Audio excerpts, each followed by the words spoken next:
Dr. Ajit Dhanawade from Department of Mechanical Engineering, TSSM'S BSc. Today we are going to discuss typical sand mold structure in a casting process from manufacturing processes subject. A casting is nothing but producing parts made up of metal or alloys. A molten metal is poured into a mold and then it is kept as it is for solidification. The solidified piece of metal is called as a casting. Casting process is typically divided into two parts. One is expandable mold processes and second one is permanent mold processes. Sand casting process is one of the most widely used expandable mold processes. This figure shows the typical structure of sand mold, in which the sand mold is made up of two parts. The upper part is called as core and lower part is called as a drag.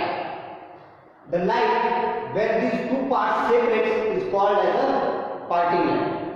Now we will discuss the various elements of sand mold. The elements of sand mold are pouring cup, downspout, runner, cavity, core and risers.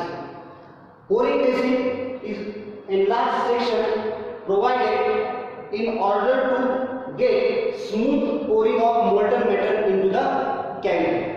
Further, that pouring cup is connected to the downspout, which is a tapered section which allows the molten metal to flow smoothly into the cavity. Further, that downspout is connected to the runners. Runners is the passage provided to supply the molten metal from downspout to the cavity. Further, that molten metal enters into this cavity, which gives the external features of the casting. In a cavity, there is a baked sand part which is called as a core. This core provides the internal features of the final casting. This core is generally made of a baked sand. The sand is nothing but the same sand which is used to make the molds. The risers in any mold are provided in order to accommodate the shrinkage takes place during the solidification of the molten metal. There are two types of risers. The first one is a blind riser and second one is open riser. The blind riser is closed cavity inside the mold. However, open riser is open to the atmosphere.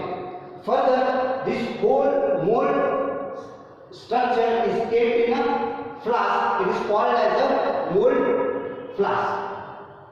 Now we will discuss the flow of molten metal into the cavity. The molten metal is poured through this pouring basin into the downspout. Further, this downspout, tapered section of this downspout generally avoids the turbulence effect of the molten metal. The molten metal flows through this downspout and comes into the runner, and through this runner, that molten metal is introduced into this cavity. Now, during this process, the molten metal first fills the cavity of the final casting, and later on, as it also fills the risers, blind riser or open riser. Now, this cavity is made up of, or it is made up by molding sand on the pattern. Pattern can be made up of wood, metal or plastic. The riser can be designed by applying Chaurinot's rule or Kay's rule. So this is a typical structure of a sand mold which is widely used casting process. Thank you. Now please subscribe TSSM'S BSc Mechanical YouTube channel. Thank you.